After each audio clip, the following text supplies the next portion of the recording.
أعوذ بالله من الشيطان الرجيم بسم الله الرحمن الرحيم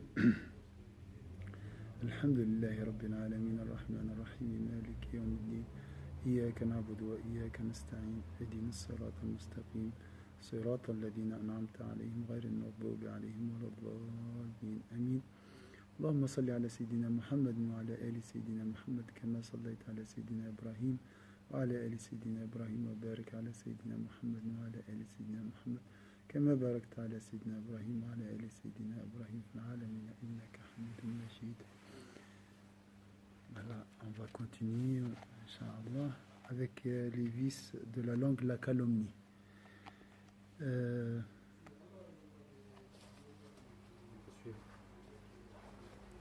وسعى رجل بزياد الأعجم إلى سليمان بن عبد الملك فجمع بينهما للموافقة فأقبل زياد على الرجل وقال فأنت امرئ إما ائتمنتك خاليا فخنت وإما قلت قولا بلا علم وإما قلت قولا بلا علم فأنت من الأمر الذي كان بيننا بمنزلة بين الخيانة والإثم.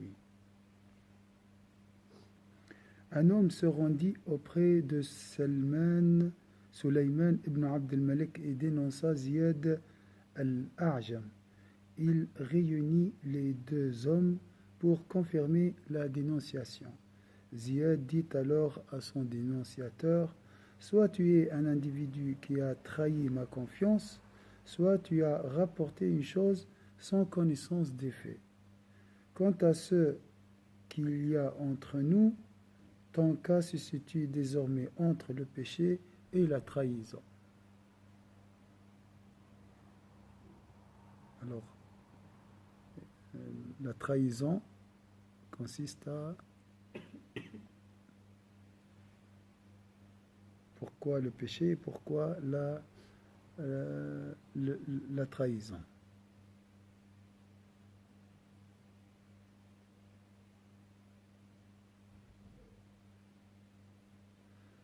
Il a dit, soit tu es un individu qui a trahi ma confiance, soit tu as rapporté une chose sans connaissance. Il a dit quelque chose de pas vrai, ça veut dire? Voilà, ça c'est le péché. Et la première, la trahison, parce que c'était une confidence, un secret entre nous. Voilà.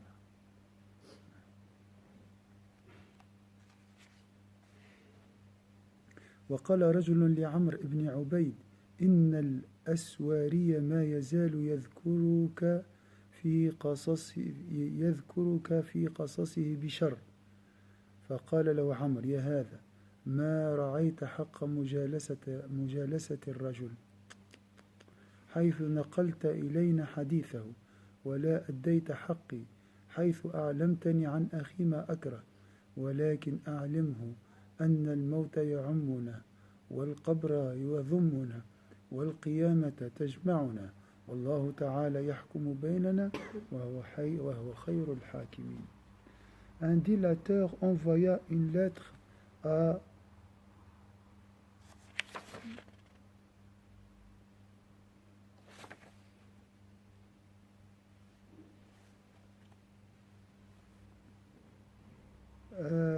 Sahib ibn Ubada. Alors, si je ne me trompe pas, il manque, bien ça sera peut-être après.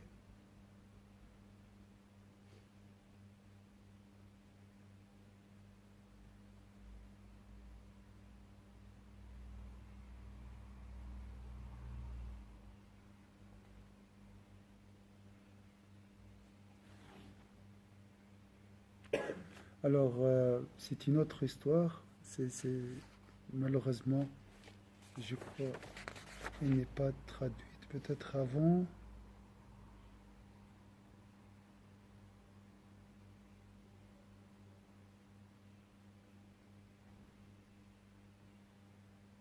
Non, malheureusement, elle n'est pas traduite. J'essaye de la traduire. Hein, supportez-moi. Alors, وقال رجل لعمرو بن عبيد, un homme est venu vers Amr ibn Ubayd, lui dire إن الأسوري, un autre homme qui s'appelle l'Aswari, ما يزال يذكرك في قصصه بشر, parle mal de toi. Il y a un homme qui enseigne, qui exhorte, qui donne qui récite des histoires et parle mal de toi. فقال له عمر, et là Amr lui a dit, يا هذا, ô homme, ما رعيت حق مجالسة الرجل, tu n'as pas respecté le secret de l'assise, de la rassembler avec cet homme.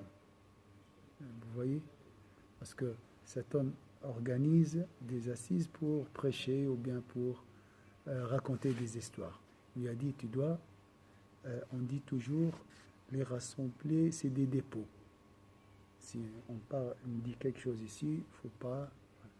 Donc, tu dois, même s'il a dit, il a parlé mal de toi, de moi, il faut garder ça comme secret. Regarde l'honnêteté. Pourquoi? Parce que tu as rapporté ses propos. Et tu n'as pas respecté mon droit. Pourquoi? Mon droit, c'est de ne pas entendre des mauvaises choses concernant mes amis. Ça, c'est mon droit. Mais informe cet homme que la mort va nous rassembler, que la tombe va nous serrer et que le jour dernier va nous rassembler aussi, nous rassemblera. Et Allah qui tranchera entre nous. Donc ça, c'est une belle, vraiment, histoire. ورفع بعض السعاة إلى الصاحب ابن عباد رقعة نبه فيها على مال يتيم يحمله على أخذه لكثرته فوقع على ظهرها السعاية قبيحة وإن كانت صحيحة نبه فيها على مال يتيم يحمله على أخذه لكثرته فوقع على ظهرها السعاية قبيحة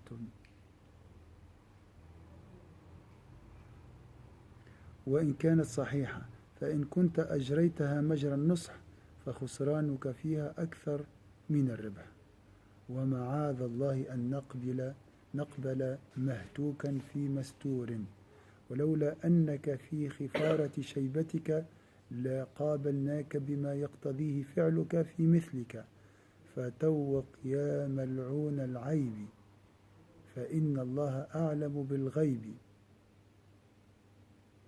الميت رحمه الله واليتيم جبره الله والمال ثمره الله والساعي لعنه الله. Un délateur envoya une lettre à Sahib ibn Abbad. À Sahib ibn Abbad, c'est marqué en bas, peut-être j'ai coupé, j'ai pas... Mort en 385 Hégire, l'un des savants les plus illustres des chiites Duodicima. Ce fut aussi l'un des rares vizirs qui maîtrisait aussi bien la poésie que l'astronomie, la philosophie, la musique et la logique.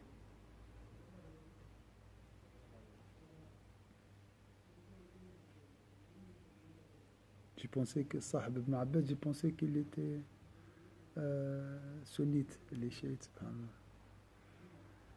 très connu. Un délateur envoya une lettre à Sahib ibn Abbad où il accusa un tel de vouloir déposséder un orphelin de sa fortune. Il lui répondit en écrivant au dos de la lettre même, la délation est ignoble, même si elle s'avère fondée. La délation, donc la dénonciation, est ignoble, même si elle s'avère fondée. Si tu l'as fait à titre de recommandation, sache alors que ce que tu as perdu est plus important que ce que tu as gagné. Que Dieu nous préserve d'accepter qu'on brise les secrets. Sache que si tu n'étais pas âgé, nous t'aurions fait subir la peine requise pour un tel délit.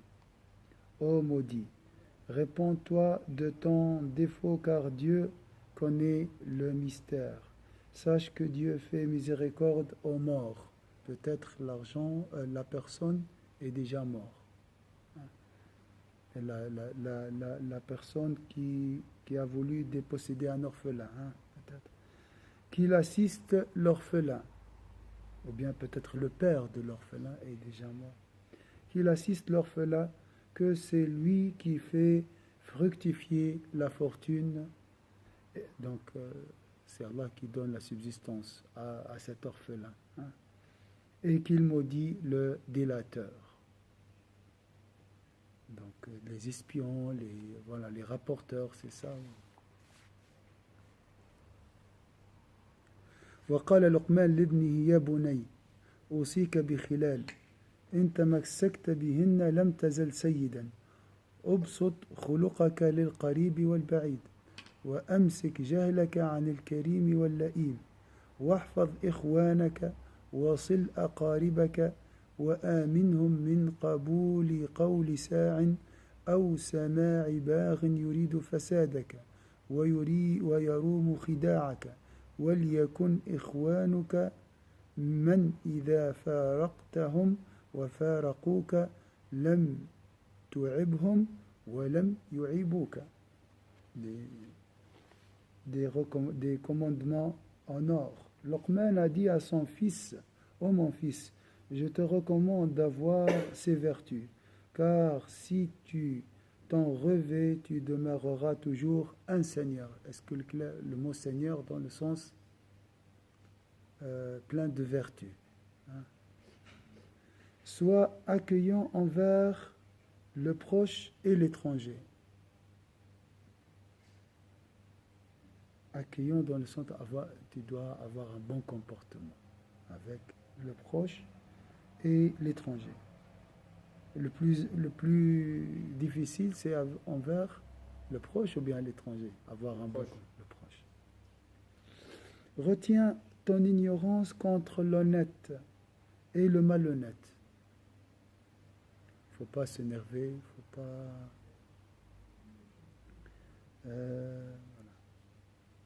contre l'honnête et le malhonnête. Protège tes frères, renforce tes liens avec tes parents, protège-les des propos des délateurs et des malintentionnés qui souhaitent te faire du tort et entendent te trahir. Sois de ceux qui ne mentionnent pas les défauts de leurs frères quand ils s'en séparent.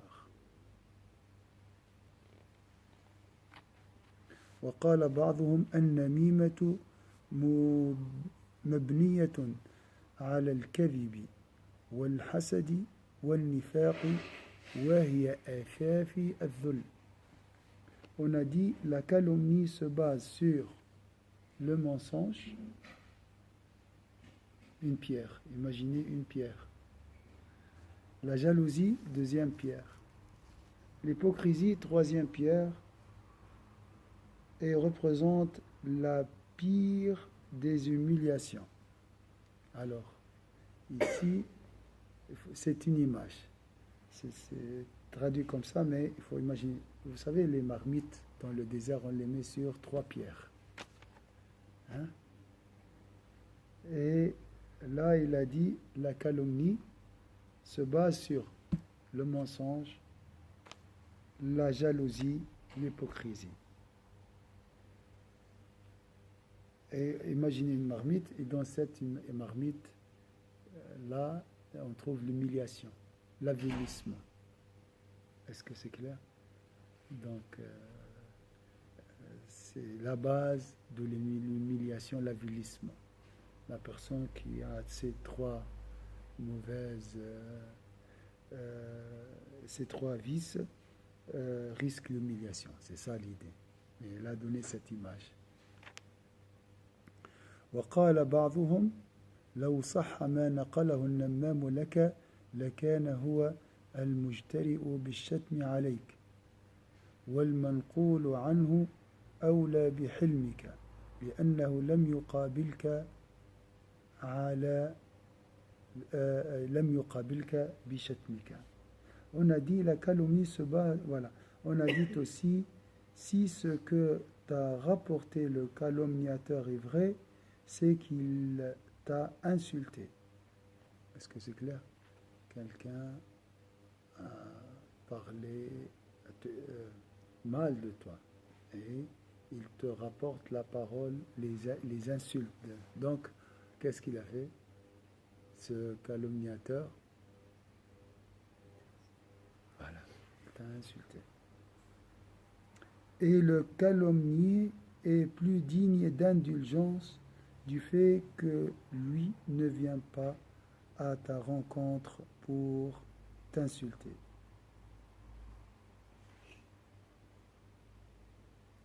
Est-ce que c'est clair? Et le calomnié, celui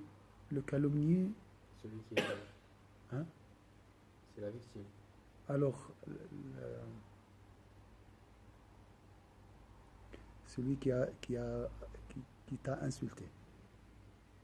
Le calomniateur et le calomnié. Le calomniateur, c'est le rapporteur. Le calomnié, c'est l'objet. Et le sujet, hein? Donc le sujet de l'auteur de l'insulte. L'auteur, hein? Donc il faut corriger, c'est pas le calomnier. C'est l'auteur de celui qui a sorti ses propos. Donc c'est le calomniateur. Le calomniateur, c'est celui qui voilà, l'intermédiaire. Voilà. Et l'auteur des insultes, on parle de lui. Donc l'auteur de ces propos blessants est plus digne d'indulgence du fait que lui ne vient pas à ta rencontre pour t'insulter. Ah, d'accord. Ça veut dire qu'il l'a fait par derrière. Oui. Il n'est pas venu.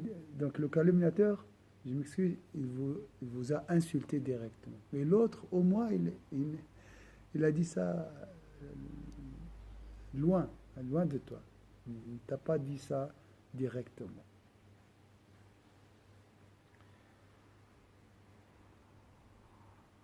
وعلى الجملة فشر النمام عظيم ينبغي أن يتوقع. Généralement, le mal du calomniateur est immense et il faut se méfier de lui. قال حماد بن سلمة باع رجل عبدا وقال للمشتري ما فيه عيب إلا النميمة قال رضيت فاشتراه فمكث الغلام أياما ثم قال لزوج مولاه إن سيدي لا يحبك لا حول ولا قوة وهو يريد أن يتسرى عليك فخذي الموسى واحلقي من شعر قافاه عند نومه شعرات حتى أسحره عليها فيحبك ثم قال للزوج إن امرأتك اتخذت خليلا وتريد أن تقتلك فتناوم لها حتى تعرف ذلك فتناوم لها فجاءت المرأة بالموسى فظن أنها تريد قتله فقام إليها فقتلها فجاء أهل المرأة فقتلوا الزوج ووقع القتال بين القبيلتين فنسأل الله حسن التوفيق. Hamad ibn Salama a dit, un homme a vendu un esclave et a dit à l'acheteur, hormis la calomnie, il ne possède aucun défaut. Là, de l'extérieur, tu dis, ah, c'est bien. L'homme l'acheta. Quelque temps plus tard, l'esclave se rendit chez l'épouse de son nouveau maître et lui dit, mon maître ne t'aime pas et il souhaite te tromper ou bien se marier avec d'autres femmes. Prends une lame et lorsqu'il sera endormi, coupe quelques poils de son dos pour que je puisse l'envoûter et le contraindre à t'aimer. Est-ce que c'est clair ici? Ça, c'est avec l'épouse. Hein? Il alla ensuite chez son maître et lui dit, ton épouse a pris un amant et entend te tuer. Fais semblant de dormir et tu pourras t'assurer que ce que je te dis est vrai. Voyez, l'homme feignit, c'est juste, feignit de dormir et vit son épouse s'approcher de lui, une lame à la main. Il l'a tué. Le calomniateur a des vrais. Il est venu avec un couteau, ou bien il l'a tué. Les parents de l'épouse se vengèrent et tuèrent son époux. Et la tribu des deux victimes commencèrent à se faire la guerre. Que Dieu nous accorde la juste compréhension. Le dua, comme c'est marqué, que nous demandons à Allah le meilleur concours providentiel. Amin. Alors, Al-Afatu Sabi'atu Ashar. Donc, vous voyez la médisance, on a pensé que c'est un vice très très dangereux. En fait, c'est par un ordre croissant. Là, la calomnie est pire que la médisance.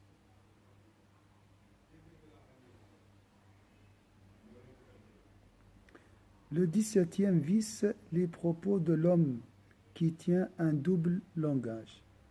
Al-afatu as-sabi'atu 'asharata kalamu dhil lisanayn alladhi yataraddadu bayna al-muta'adiyayn wa yukallimu kulla wahidin minhuma bi kalamin yuwafiquhu.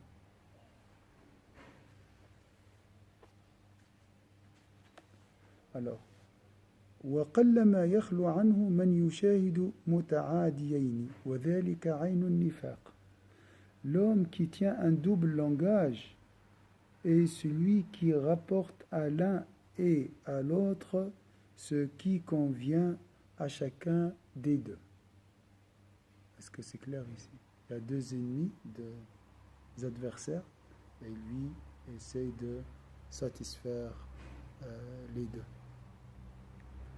Et il n'est malheureusement pas rare de voir les gens agir ainsi avec des personnes qui éprouvent du ressentiment envers l'autre. Et cela est l'hypocrisie même. Je donne un exemple. Je viens vers quelqu'un, me dit ça c'est blanc. Bien sûr, ça c'est blanc. Après, je viens vers l'autre. Oui, tu as raison aussi. J'ai rien, il n'y a pas de...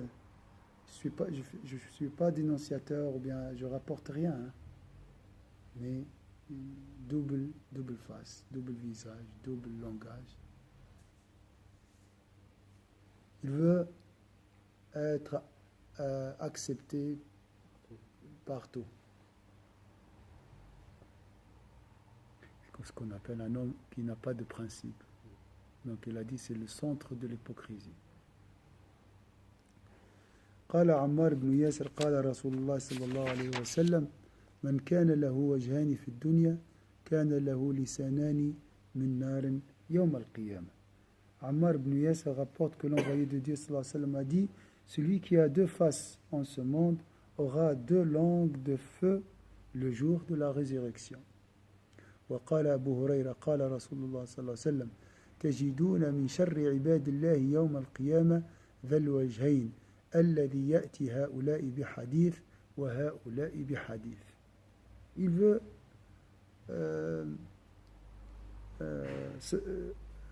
il cherche à être accepté partout. Abu Huraira rapporte que l'envoyé de Dieu a dit, sallallahu alayhi wa sallam, au jour de la résurrection, vous verrez que les pires serviteurs de Dieu seront ceux qui auront deux faces. Ils disent une chose à l'un et son contraire à l'autre. Et dans une variante, celui qui montre un visage à l'un et un second visage à un autre.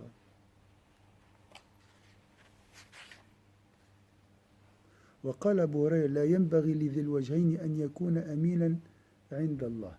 Abu Huraira a dit pour Dieu, l'homme au double visage n'est pas digne de confiance.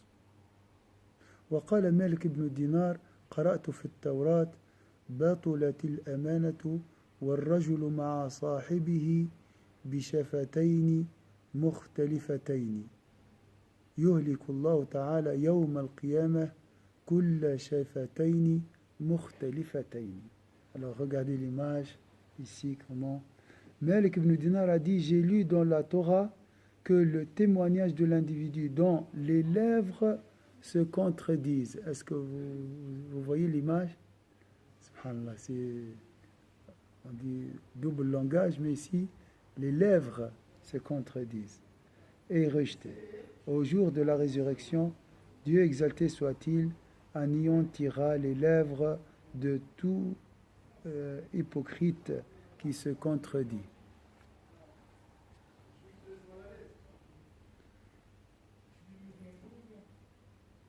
وقال صلى الله عليه وسلم أبغض خليقة الله إلى الله يوم القيامة الكذابون والمستكبرون والذين يكثرون البغضاء لإخوانهم في صدورهم فإذا لاقوهم تملقوا لهم والذين إذا دعوا إلى الله ورسوله كانوا بطاء وإذا دعوا إلى الشيطان وأمره كانوا سراعا.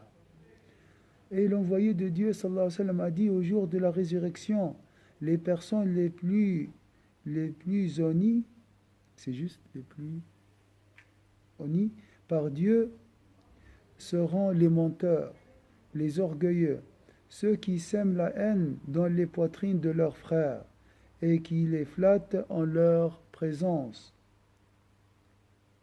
ceux qui tardent lorsque Dieu et son messager les appellent et qui se précipitent quand le diable les appelle ou leur donne des ordres. وقال ابن مسعود لا يكون أحدكم إمعة قالوا وما الإمعة قال الذي يجري مع كل ريح. Ibn Mas'ud a dit ne soyez pas légère dans le sens mou ou comme le mercure, voyez, fluide, liquide, très, comment on dit, quelque chose qui est très volatile. Barakallahu fik. On lui demanda ce qu'il entendait. Il répondit ceux qui courent dans le sens du vent. Est-ce que vous avez compris ça? Donc, si le récipient est carré, il devient carré. Si le récipient est triangulaire, il devient un triangle. Vous voyez, c'est comme le mercure. Il n'a pas de principe. Bien, il ne respecte pas ses principes.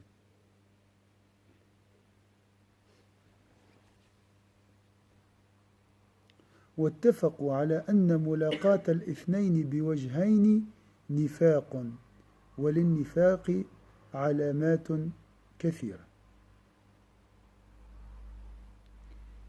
Il y a unanimité sur le fait qu'avoir deux visages est de l'hypocrisie. L'hypocrisie a plusieurs signes. Et entre autres, le double langage. وهذه من جملتها وقد روي أن رجلا من أصحاب رسول الله صلى الله عليه وسلم مات فلم يصلي عليه حذيفة فقال له عمر يموت رجل من أصحاب رسول الله صلى الله عليه وسلم ولم تصلي عليه فقال يا أمير المؤمنين إنه منهم فقال نشدتك الله أنا منهم أم لا قال اللهم لا ولا أؤمن منها أحدا بعدك. On rapporte que l'un des compagnons de l'envoyé de Dieu décéda, et Hudhayfa ibn al-Yaman, c'est le confident du prophète sallallahu alayhi wa sallam concernant le dossier des hypocrites. Il a la liste des hypocrites. Refusa d'accomplir pour lui la prière du mort, la prière de Janaza. Sayyidina Omar lui dit alors, un des compagnons de l'envoyé de Dieu est mort, et tu ne pries pas sur lui? Il répondit au commandeur des croyants, il faisait partie de les hypocrites. Et Sayyidina Omar lui dit, je t'en conjure, dis-moi si j'en fais partie aussi. Regardez Sayyidina Omar, la peur, subhanallah. Il répondit par Dieu, non, mais je ne suis sûr de nul autre après toi.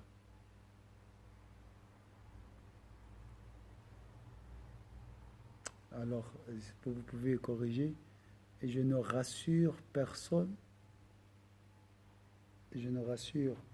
autre après toi. Maintenant, je t'ai rassuré. Parce que pourquoi le prophète sallallahu alayhi wa sallam a gardé ce registre, ce dossier chez Hudhayfa? Pour stimuler la sincérité et attiser la sincérité dans les cœurs de ses compagnons. Personne n'est à l'abri, même toi, Omar. Il n'a pas reçu la garantie. Hein? Donc, comme ça, tu restes toujours, comme ça, les compagnons du prophète resteront toujours vigilants. Hein?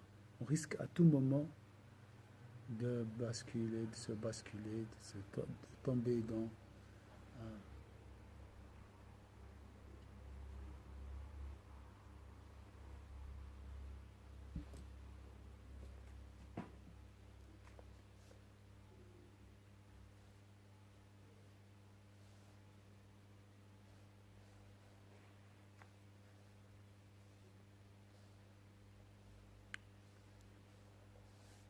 فإن قلت بماذا يصير الرجل ذا لسانين وما حد ذلك.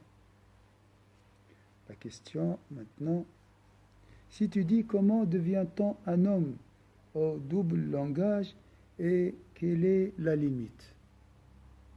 Des fois, je ne suis pas d'accord avec la personne. Je fais quoi? Je peux pas aussi m'opposer à lui. Je fais quoi? Je ne réagis pas.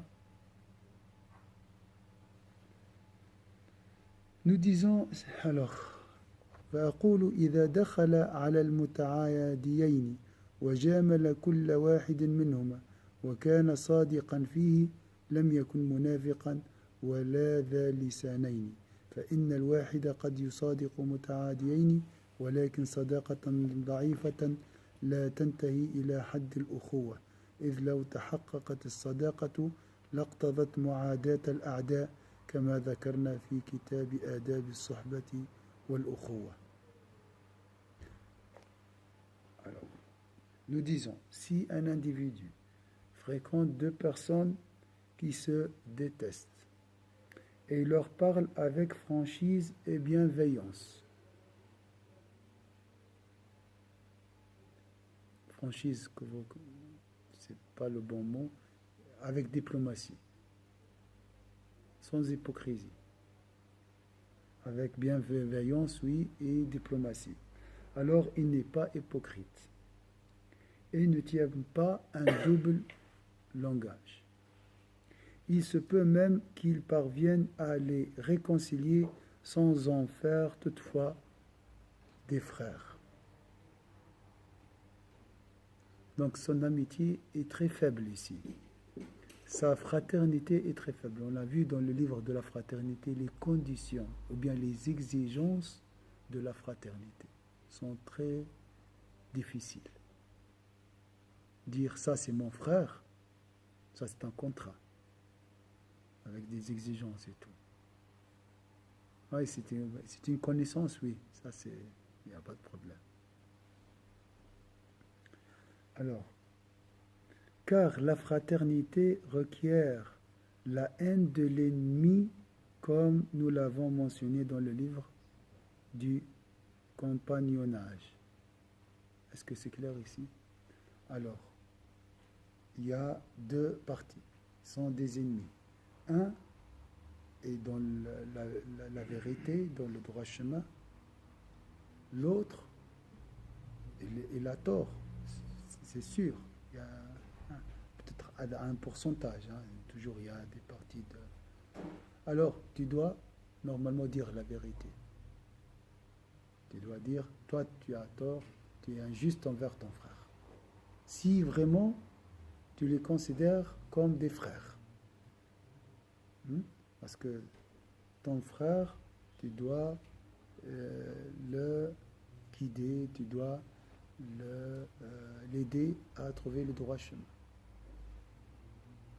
Donc c'est une fraternité très légère, comme il a dit. Là, tu peux garder ce lien. Et la personne n'est pas considérée hypocrite dans ce cas.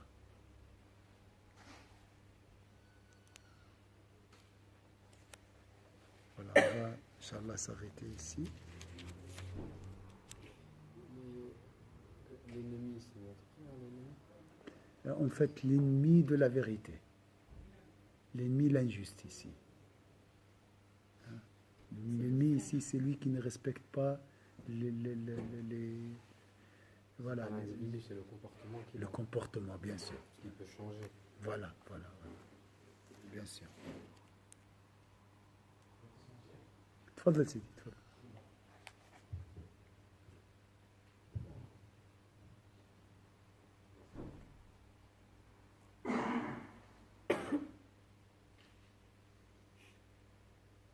الله أكبر الله أكبر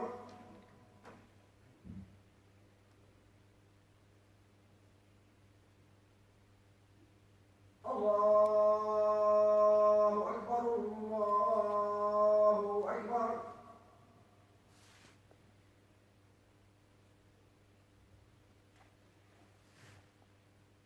أشهد أن لا إله إلا الله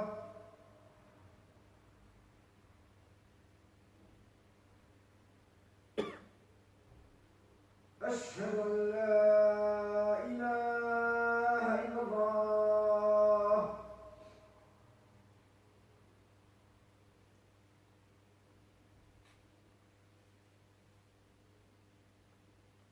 أشهد أن محمدا رسول الله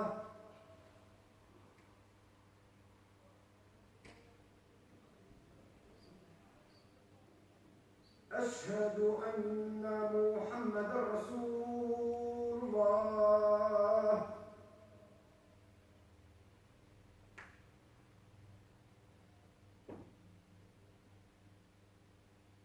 حي على الصلاة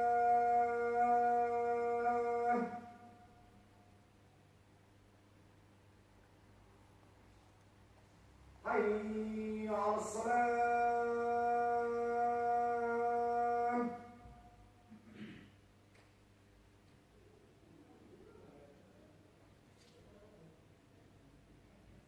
حي على الفلاح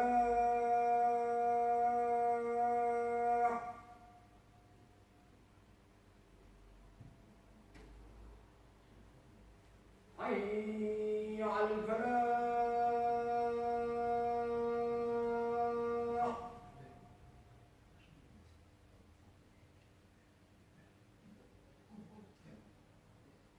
الله أكبر الله أكبر لا إله إلا الله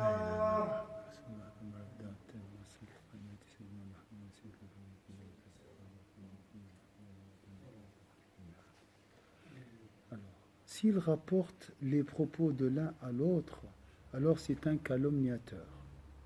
Et s'il justifie l'inimitié que chacun des deux éprouve pour l'autre, alors il s'agit d'un homme au double langage. Il en est de même s'il promet d'apporter son aide à chacun des deux, s'il loue l'hostilité de chacun, ou s'il les critique quand il les quitte.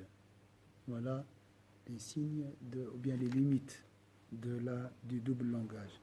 Il incombe de garder le silence ou de louer celui qui a raison parmi les deux adversaires. Tu dois dire la vérité. Le louer en sa présence, en son absence et même devant son adversaire. قيل لابن عمر رضي الله عنهما إن ندخل على أمرائنا فنقول القول فإذا خرجنا قلنا غيره فقال كنا نعد هذا نفاقا على عهد رسول الله.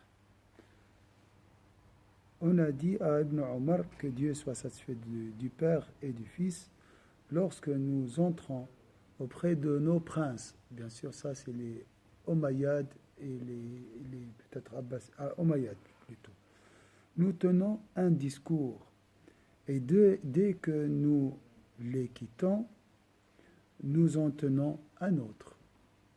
Il répondit, du temps du prophète sallallahu alayhi wa sallam, nous assimilions cette attitude à de l'hypocrisie.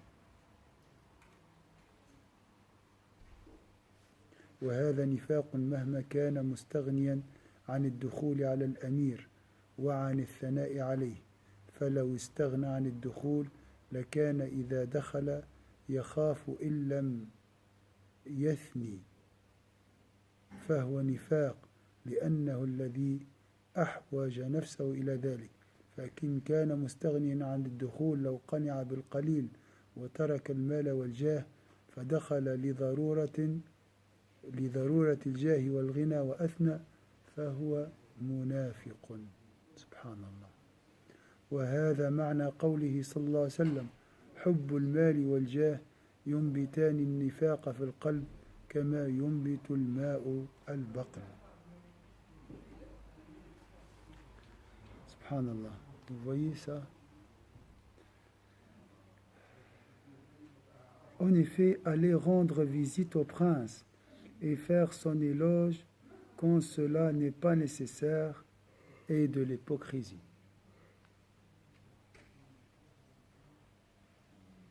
C'est pour ça l'imam, il a dit, il est interdit aux savants d'aller chez les princes. Parce qu'ils étaient des princes injustes. Même quand la raison est la peur. Même pas. Car celui qui ne se contente pas de ce qu'il a et de ce qu'il est, et qui estime nécessaire de se rendre chez le prince et de le louer pour obtenir davantage de biens et de prestige, n'est qu'un hypocrite. Il a détaillé un peu le Ghazali ici. Il y a plus de détails ici. Alors, il a dit, pourquoi les gens vont chez les sultans pour demander de l'argent, pour gagner de l'argent? C'était comme ça avant. Mais quand tu vas chez un sultan tyran pour recevoir un peu une somme d'argent, tu dois le louer. Et ça, c'est de l'hypocrisie. Donc, alors on l'a dit, si tu n'as pas besoin, il ne faut pas aller. Et si tu vas par nécessité et tu loues un sultan tyran, c'est de l'hypocrisie. Donc, il n'y a pas une raison. C'est pour ça qu'il a dit, il ne faut pas aller. Pourquoi? Parce que tu as peur de ne pas louer le sultan. Hein? Quand tu vas chez lui, souvent. C'est comme ça. Et je finis avec la parole du prophète sallallahu alayhi wa sallam. L'amour de l'argent et du prestige sème l'hypocrisie dans le cœur autant que l'eau qui fait pousser la verdure. Donc par hypocrisie, on va lui un sultan tyran. Et ça, c'est très grave. أعوذ بالله من الشيطان الرجيم بسم الله الرحمن الرحيم والعصر إن الإنسان في خسر إلا الذين آمنوا وعملوا الصالحات وتواصوا بالحق وتواصوا بالصبر سبحانك اللهم وبحمدك نشهد أن لا إله إلا أنت نستغفرك ونتوب إليك سبحان ربك رب العزة عما يصفون وسلام على المرسلين الحمد لله رب العالمين بارك الله فيكم إن شاء الله